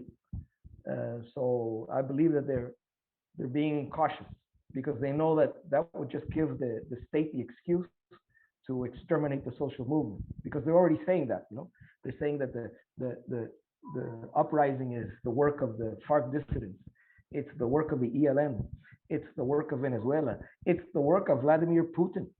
Yes, it's everybody's to blame, but except the Colombian government, Yes. Yeah, that's insane. That's literally insane what they blame everybody, but they never want to see what they are doing really. So we have a question from Larry. I'm gonna read that. Canada is both content to support U.S. imperialism and is an imperialist country with its own objectives, mining, oil, gas, financial concerns of the Canadian ruling class. Can you comment on how the people of Colombia understand the role of Canada in Colombia? He also quotes, Canadian military and police are also present in Colombia as well. So, Angel, go ahead. Well, in fact, Canadian mining is very strong in Colombia, very strong. Gold mining specifically in the northern region, coal mining also in the northern region. There've been some uranium mining in some regions. Canada's economy basically stagnated in the 1990s, and they found no better way out of it than to exploit natural resources. So it became an economy highly dependent on the exportation of their natural resources to the United States. They stopped trying to, Canada stopped trying to create value-added goods to export anywhere else. So it's a resource, Canada has the characteristics of a poor, underdeveloped country that just does not have a tropical climate, but does depend almost exclusively on the export of basic natural resources and on the extraction of natural resources from the developing world. So you find not just a lot of Canadian mining companies in Latin America, you find a great deal of them in Africa, enormous amount in Africa. So naturally, they make deals with the local government elites and the local elites to be able to extract the resources in the very best conditions. What are the very best conditions? Guaranteed security, pay low taxes. When they divvy up the revenues, how much does the company take? How much does Colombia keep? Colombia offers very good incentives that way. Maybe Colombia will stay with 15%. The rest you can take your 85%. So, and they've also been involved, especially in a region called El Sur de Bolívar, São Paulo, por ahí, and they've hired paramilitaries to guarantee their security. So they've had their money, they've had their hands dipped in blood more than once in Colombia. And as we know that since the 1980s or late 1970s, 1980s, Colombia was known for having an more independent foreign policy under the Trudeau governments, but that all but disappeared in the 1990s. It became ever more subservient to the United States. Yeah, that's true. So since the free trade agreement was signed by USA, Mexico, and Canada, it's been we've seen that how Canada became a very dependent country on USA external affairs and external politics. So, Larry, do you have something to add or to question? Yes, I just to ask Angel if the Canadian hands in blood, which is completely a correct statement. If this is generally, if the Colombian people are awake to this fact, and like the Canadian ruling class like to portray this country as some kind of a nicer, kinder capitalist state. I know just recently a Muslim family was massacred here, and recently they found 215 bodies of Aboriginal children buried in a school. So we know here in Canada that Canada is not a nice country, but I'm just wondering if the Colombian people are aware of what Canada's doing in Colombia and are taking a sharper look at what the Canadian imperialism is all about. If you could speak specifically to that, that would be great. Thanks you. Otherwise, great. I would say that if you're a community where there is a Canadian mining industry or coal mining industry or petroleum interest, then they know. But for the Colombian people who live in the cities, what happens in the countryside, they're almost oblivious to it. Yeah. You know, and I've been having these conversations with my old university mates in Cali, where I studied. You know, I did a lot of my studies in Cali, and you know, Cali is the epicenter of the insurrection. And you know, this friend of mine, Sabina, she said, "Oh, I can't believe it." She cries every day. All these people dying, and these kids are killing them. And I said, "Well, where were you in the 1990s? I mean, this is not new. This is 40 years old. I remember the Massacre del Naya, the Naya Massacre, 2000. 70 people were cut up with chainsaws. 70 people in 2 days. You know, in a month of 48 days of insurrection, we've had 55 homicides in a month. So I said, you know, the violence isn't worse now. It was much worse before. And I said, one of the reasons that people are rising up now is because it took a generation to rebuild, see? Because the last generation, 30 years ago, was physically exterminated.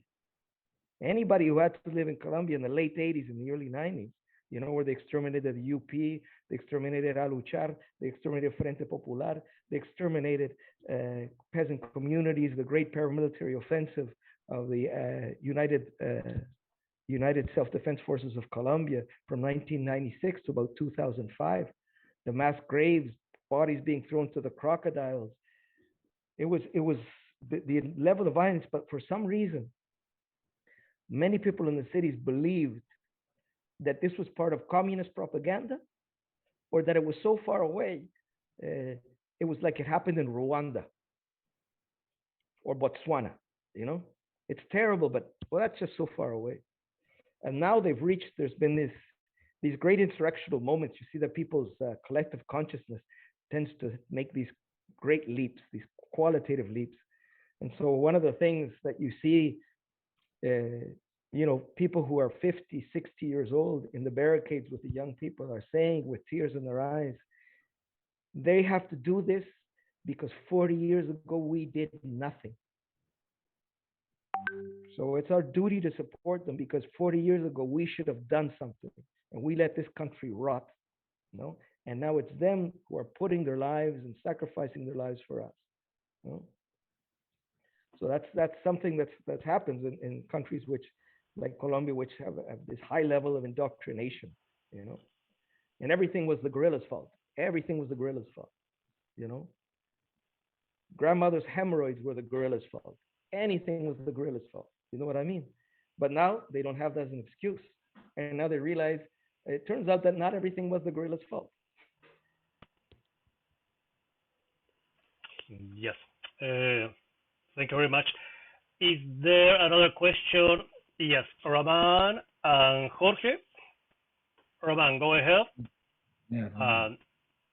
Jorge, Yeah, next.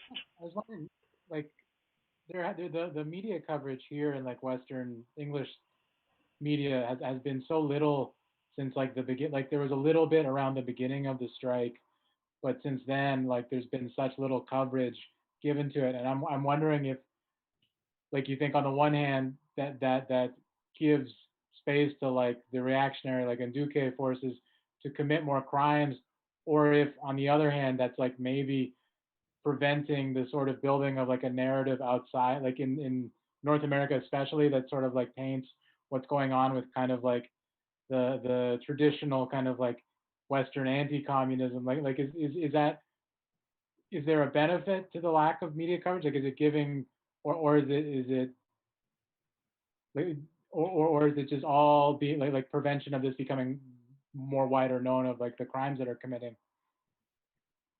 But I think one thing that has to be taken in consideration is the fact that the United States has to have a duplicitous reaction.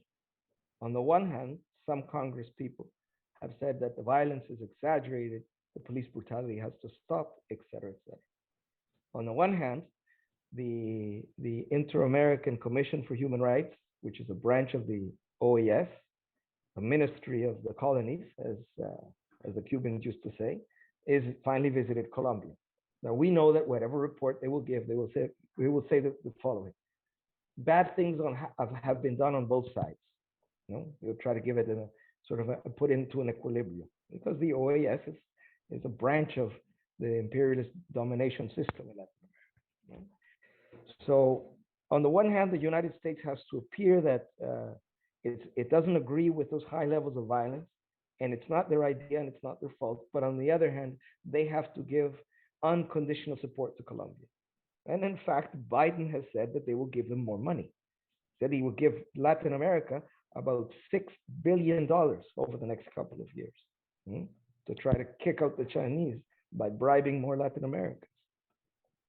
So he's promised Colombia more money. It just needs to wash the image. We need to wash the image. So, and I believe that if we believe that the United States, Canada is basically in harmony with the United States foreign policy, then the United States, the Canadian media will do exactly the same. They will start to present it as things are slowing down, things are coming down. The government did bad things, but the uprising also did bad things. There was violence on both sides. They will try to give this image, that things are better, things are normal. So one of the reasons that it is important, something that has played an instrumental role in Colombia is alternative press, and you can see it in the videos. These young men and women with their helmets on and their little jackets that say press and their telephones on, and they are the ones who are making the videos. They are the ones who are writing the reports. They are the ones who create their blogs and sites like Colombia Informa, for example. And they are the ones who are getting the hell beat out of them as well. But if it weren't for them, which are hundreds and thousands of small media, alternative media collectives in all of the cities, if it wasn't for them, nobody would know what was going on.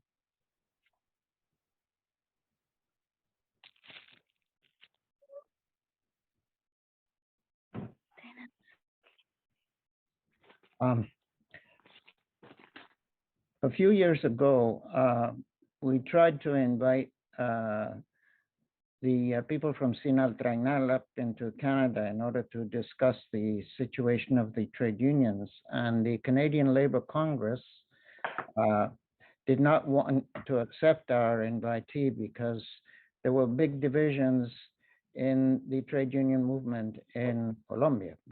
In fact, I know that it was quite infiltrated by paramilitaries. So now that at least the CUT is part of the Paro Nacional, is the trade union movement and USO, especially, they're very important, as part of the Paro Nacional. Is the trade union movement now sufficiently united that we could communicate with them as a group, supporting them? In other words, what are they united, and what is their relationship with the international labor movements? Well, right now, all of the 6 big labor fronts are in the Comité Nacional de Paro, the National Strike Committee. Okay, all that's good. Plus the other organizations that I showed you on the slide. Now, I think that in Canada, in Colombia, just in Canada or anywhere else, you have some labor unions which are a little more consequent to principles, and some which are a little less consequent. Some which are more willing to negotiate with the bosses and make agreements with the bosses, and some which are less. So what we have is la CGT, for example, which is historically known as I don't know how to say it, Walter, patronal, sindicato patronal. It's a company union. Yeah, a company union, you know. So you have some of the labor fronts who are more like that. And then you have others like CUT, who's historically the central of the Colombian workers, FECODE, the teachers, and the USO, the oil workers union, which have always had sort of more radical stance, you know. And so these contradictions are always present. But something has happened, you have to remember, since the late 1980s, not just in Colombia, but everywhere, that formal employment dropped off the face of the map. So maybe 4% of all the working class in Colombia is in a labor union. Maybe 4%.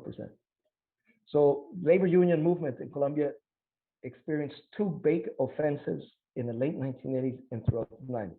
One was violence. I remember 1985, 1986, it was estimated that out of every 10 union leaders assassinated in the world, 8 were Colombians. So there was a big offensive of violence against the labor union, and then became the privatization of state companies. And you privatize a state company to get rid of the union. And then you have a situation in Colombia where 70% of all working people are informal workers. They sell things on the street, they drive Ubers, they sell ice creams, they sell corn, you know. So these people are not unionized. So there's a historical weakness now of the labor union movement in Colombia and in the world in general, because many people over the last 20 years have left the formal labor, the labor sphere, and they're informal workers. And so the union movements in all of our countries represent each time less and less and less people. You know? So, for example, one of the big challenges of all of left and democratic and revolutionary movements in Latin America is how to organize or help organize the informal workers.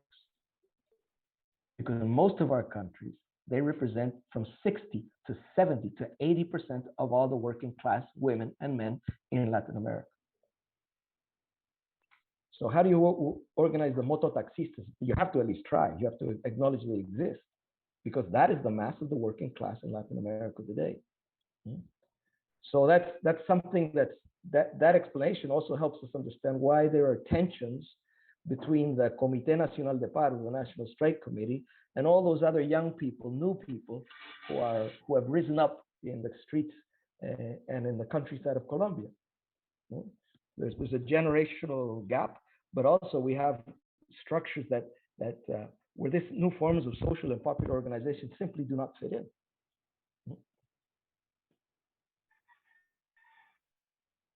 Thank you. Thank you very much, Angel. All the perspectives, all the scopes that you are giving to us, it's really, somehow it's a grim situation. It's kind of very complicated, and somehow we could say that it's a hard moment that Colombians are going through in this very moment. But we also see that changes are happening, and it's not just Colombia, but some other countries that they decided to take their future on their hands, on their own hands, and not allowing any more probably other groups to take over this situation, and they are confronting decisively all this regime, all these repression systems that we've been going through, we've been living under for so many times, so long. And I would like to ask you something about the Huipala flag. You know, Huipala flag is being officialized as a Huipala, as a flag in Bolivia by Evo Morales. And now we can see that this flag is showing up somehow in all the resistance process and all these confrontations problems that are exactly confronting all this power, all these elites. So we've seen this flag showing up, and that's a very kind sign of times, probably of our times. Indigenous people that are big part of our continent, somehow they are getting this flag, they are like owning this flag as a resistance symbol. So I would like to ask you, what do you think about that? We've seen the Minga movement in Colombia also showing up in this situation, in this big confrontation between people and this repressive forces. So, what do you think about Minga?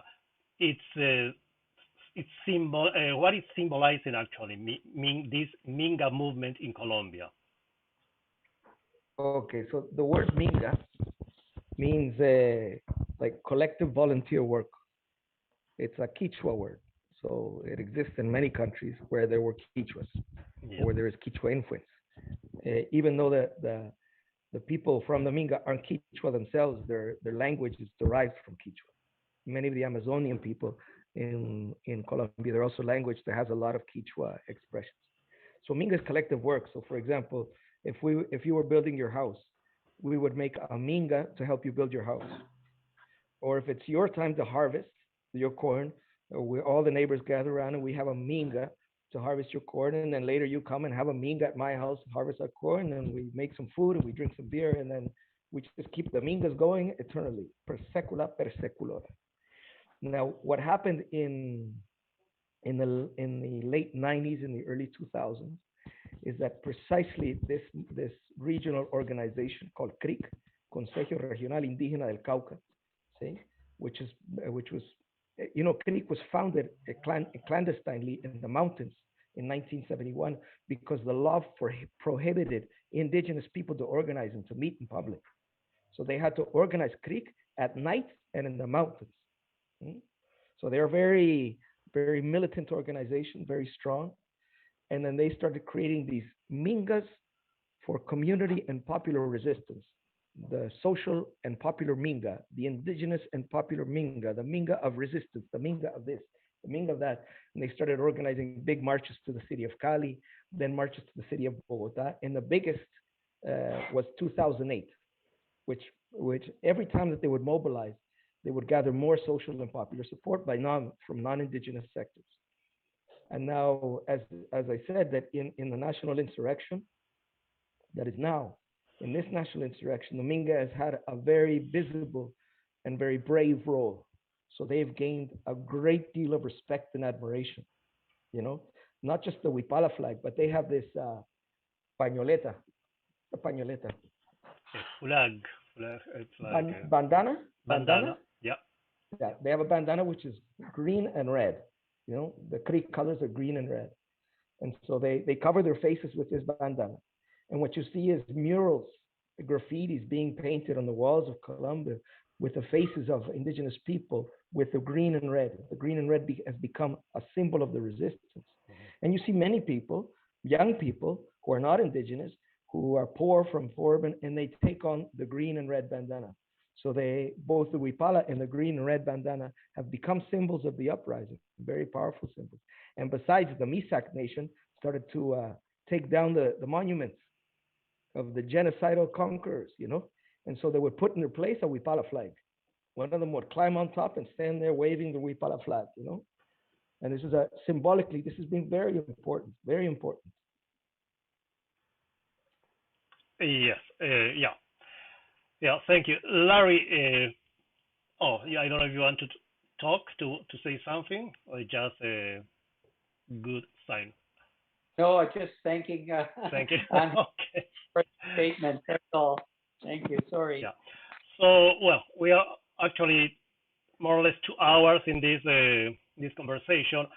I wonder if there is someone else that want to add something or to comment or to ask Angel. Probably he's already tired because we've been like 2 hours now talking, you know, and well, making him to talk to us. So I wonder if there is some other comment to say something. Anyway, Angel, thank you very much for your participation. It's been very clear. You really gave us a lot of information, a lot of insights about what is going on in Colombia. As we know, as we can state too, mass media, all the information that we can get on the news, on the normal or regular media, it's not enough. It's never enough, and they hide most of the important things. So I really like to thank you, and I wonder if there is some other comments. And Alejandro is showing up now. So Alejandro, would you like to say something? Yeah, first I'd like to listen to our friends from Alba. She's been raising her hand. Please go ahead. Your microphone is closed. Your microphone. You have to open your microphone. I didn't see that. So Thank you, Alejandro. oh, I would like to thank Angel for that wonderful presentation. Like I said at the beginning, we are planning to do a bigger event with different unions. And you were talking about the importance of July 20th. My question is, what do you think for ALBA and Siglo XXI to do the next meeting, before the 20th of July or after? Well, July 20th is the day of national independence of Colombia, right? Mm-hmm. So that's why it's chosen as it's always been chosen a day of national mobilization. Mm-hmm. So I believe both things could work. You could have something beforehand, or you could have something on the same day to commemorate and probably mobilize some of the Colombian community in Canada, which I know there was a lot. Mm-hmm. In the late 1990s, a lot came, which is part of, by the way, duplicitous Canadian politics. So they're sending mining companies to Colombia, and then they also gave exile to a lot of Colombians and from 1994, 1995, 1998. Yeah. So they fed into the violence, but then they also stretched out a human rights kind hand. So it was playing on both sides at the same time. cool. And Denis, do you have something to say? Denis. Oui, Denis Racicot, qui est avec nous.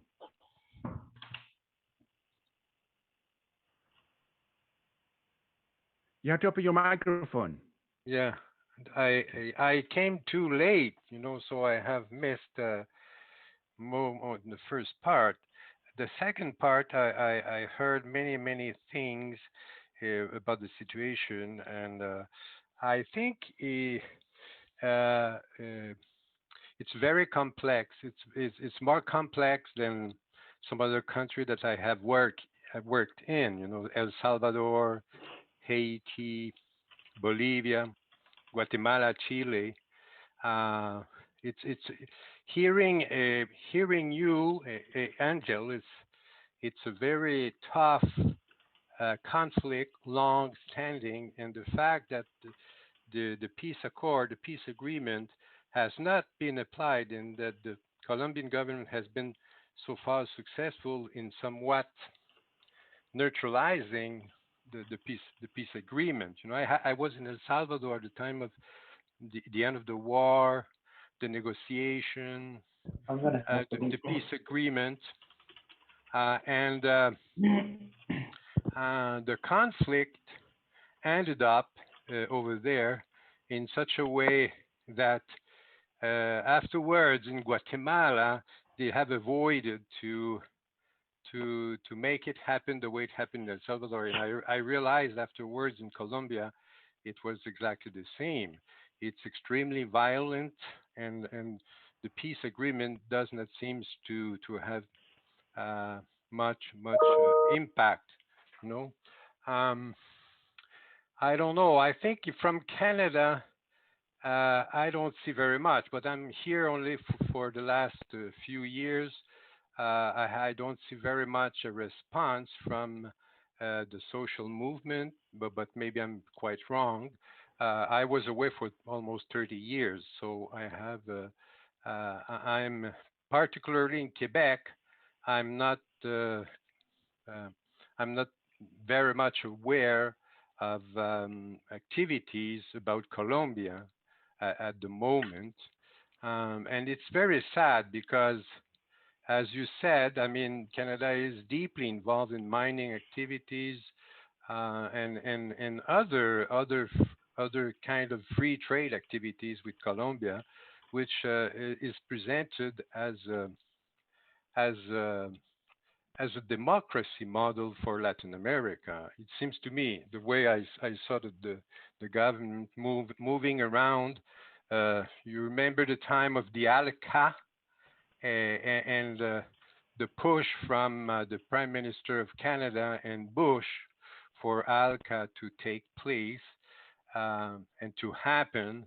And Chile, Colombia were used in many ways for a long time to get this to get this type of agreement to go. So I think we should try to say something and do something a little bit, to be a little bit more more expressive at a higher level with the government and with the media here, to really clarify the situation of Colombia, because not much is happening according to what I am seeing at this point.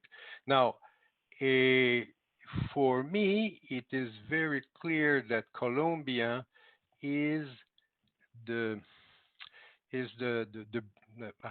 how we say that in English, is c'est la tête de pont, it's the bridge for the introduction of NATO in Latin America, and I think this is the thing that is the most important at the moment. It's not only U.S. Activities, which is... Listo, mi amor. Espero tu llamado. Besitos. Hello? Hello. Yep. Can you hear me? Okay. So I think it's not only the U.S. interest. U.S. interest is the most important. Obviously, in terms of military presence, it's huge. The drug traffic activity is now part of the economy in the U.S. and also a thing that is under the control and checked by the U.S. Army. It's part of their own financing.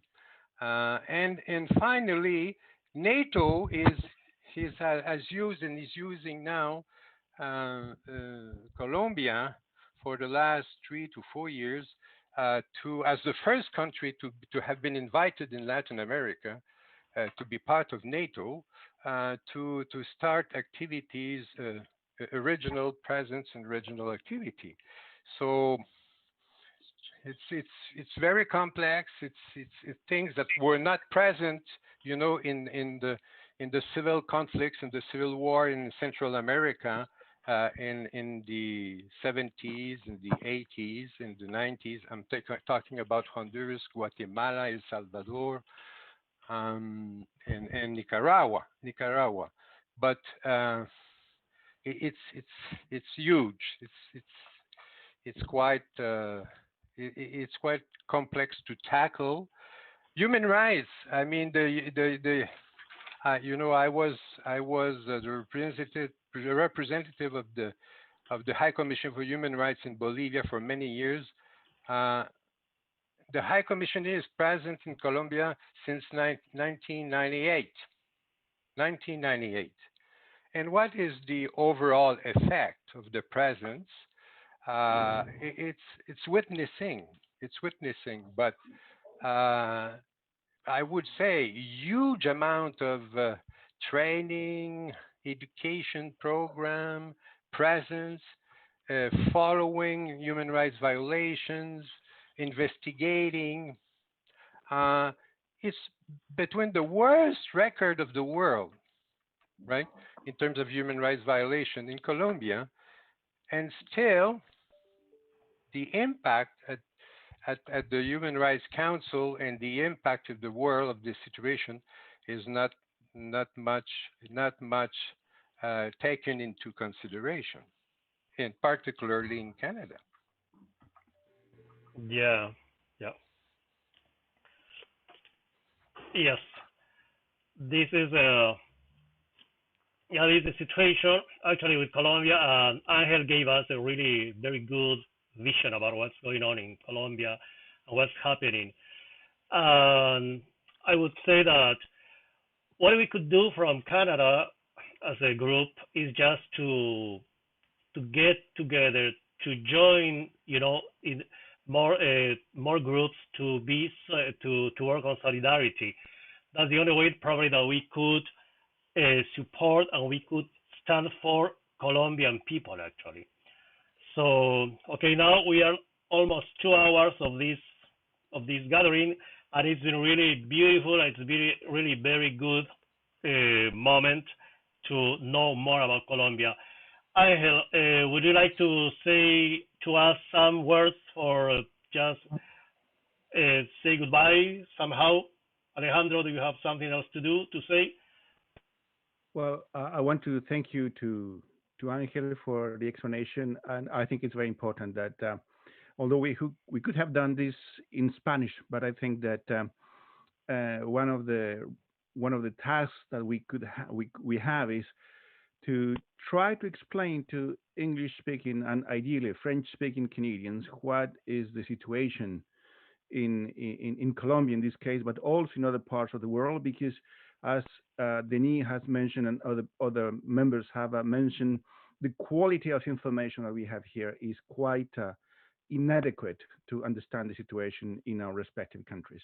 Yeah. So for that, I want to thank you for organizing this event, and also Angel, thank you very much for sharing your perspective.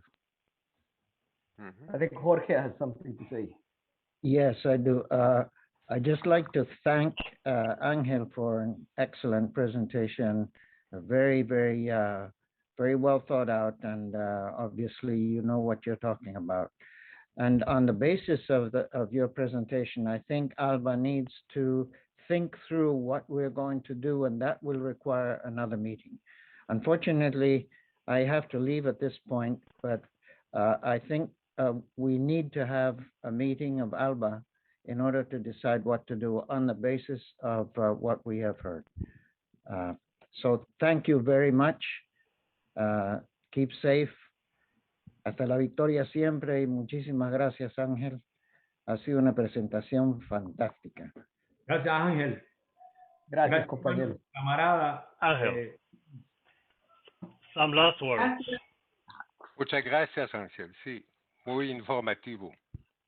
Muchas gracias. Excelente. Be in touch. Take care. Okay. Thank you, everybody. Gracias. All right. All right. Take care. Take care. Take care. Adios. Adios. Goodbye. I'm going to stop broadcasting now.